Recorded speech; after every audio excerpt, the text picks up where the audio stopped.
Something feels harsher, relationally, not just politically. We see it play out on the public political stage, but it didn't start there. It's showing up in how we see each other, how we talk to each other, how quickly we assume the worst about someone's motives, their character, or who they are as a person. And this didn't happen all at once. It's been building gradually, often unnoticed, not loud at first, but incremental, subtle, and easy to miss while it's been happening. Noticing it matters because awareness doesn't fix anything by itself, but without awareness, nothing changes at all. Change is not automatic. It is not guaranteed. It only happens if people choose it. And if enough people don't, this trajectory continues on its own. Noticing the problem doesn't solve it, but it does give us a choice. And choosing comes before change. Truth check. From anyone, we stand American together. Let's define polarization carefully without turning disagreement into the villain. Because disagreement isn't the problem, debate isn't the problem, caring deeply isn't the problem. Polarization is something else. Polarization is what happens when difference stops being information and starts being identity. When a position becomes a label, when a disagreement becomes a diagnosis, when the question quietly shifts from what do you think to what kind of person are you, that shift doesn't usually announce itself. It happens subtly, incrementally, often without us realizing it until the relational damage is already underway. And this is where I want to pause and clarify something because the next word matters. When I talk about curiosity, I don't mean agreement. I don't mean neutrality. And I don't mean giving up your values. Curiosity, as I'm using it here, means willingness, a willingness to ask, to listen, and to hold off on judgment long enough to remember there is a human being on the other side of the difference. Curiosity can exist alongside disagreement. It can exist alongside a firm no. But once that willingness disappears, something important has changed. This is the warning sign. When willingness disappears, when curiosity shuts down, polarization has entered the room. Truth check. Here's the tricky part. We don't slide into sides because we're dumb or because we're clever. We slide into sides because we're human. Our brains were wired for survival, not nuance. And by nuance, I mean this: holding more than one possibility at the same time, tolerating uncertainty, and staying open long enough to sort signal from noise. That's hard for a survival brain. Survival wiring prefers certainty because certainty feels safer than ambiguity, even when the certainty is wrong. When something feels threatening, our brain looks for fast shortcuts. They were designed to be quick because in actual danger, speed mattered more than precision. So the mind simplifies, it categorizes, it scans rapidly and mostly unconsciously for safe and dangerous. Stress accelerates all of this. When we feel overwhelmed, scared, or flooded with information, us versus them thinking can feel like relief. Not because it's true, but because it reduces complexity. It gives the brain something solid to grab onto. It feels like clarity, but it isn't clarity, it's compression. It's the mind shrinking a noisy, complicated world into something it can hold quickly.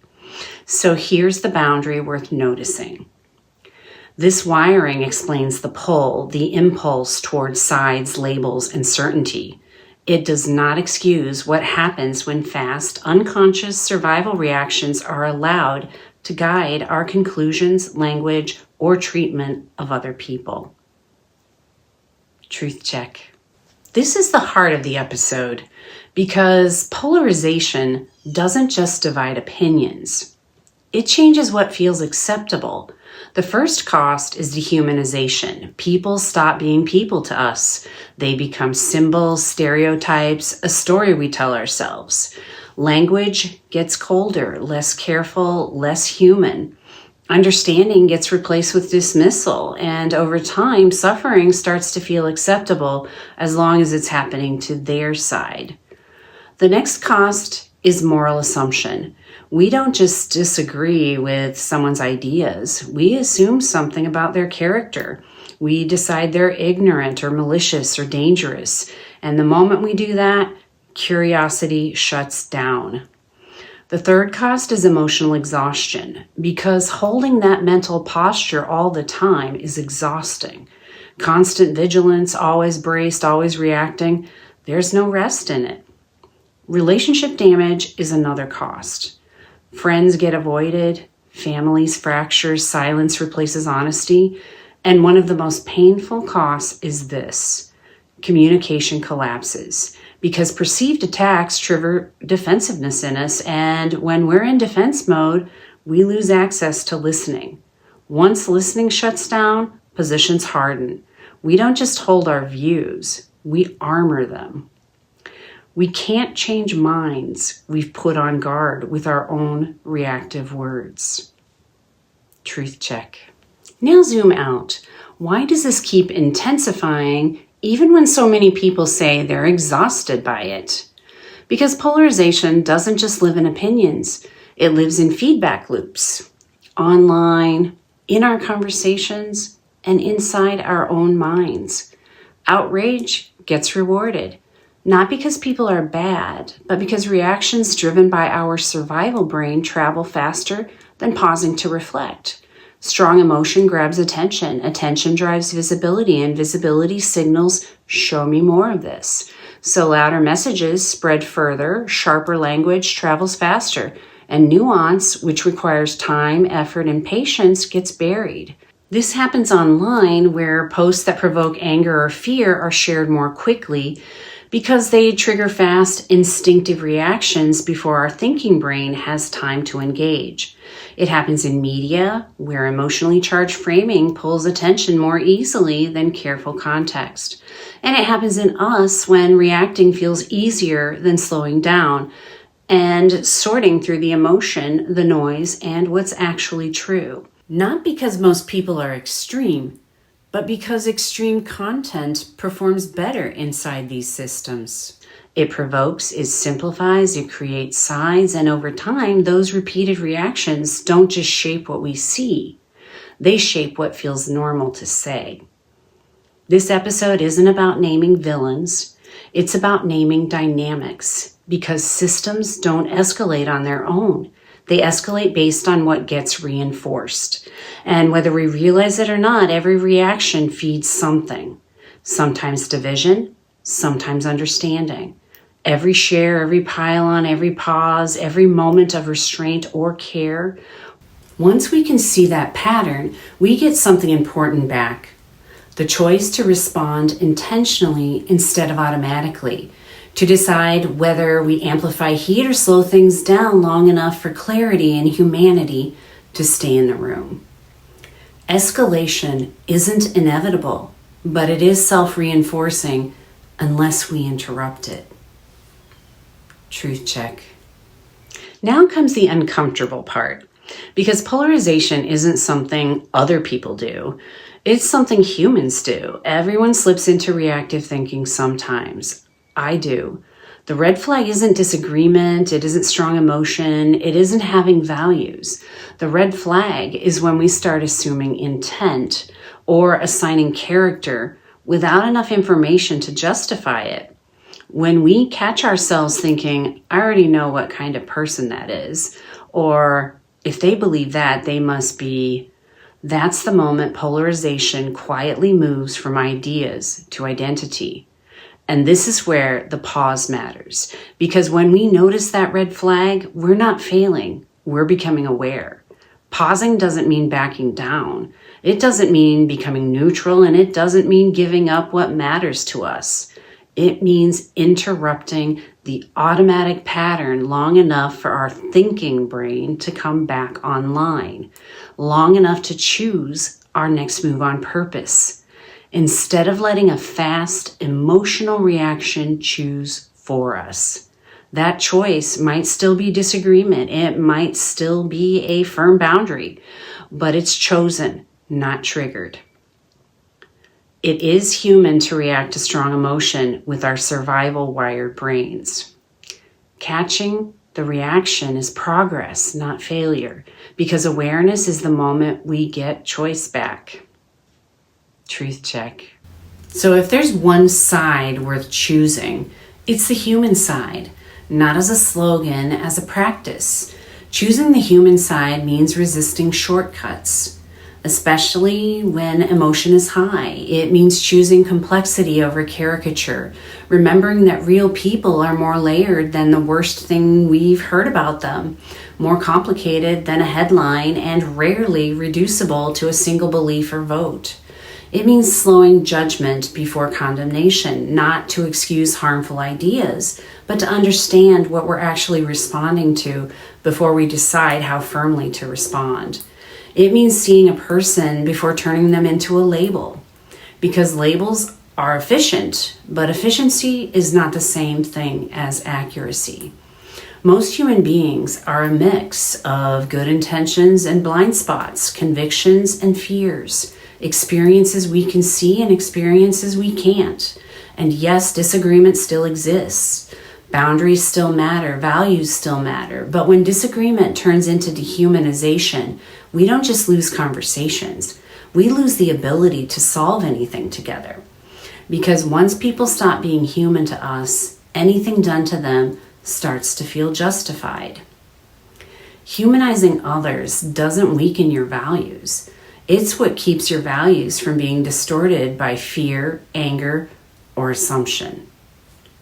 Truth check.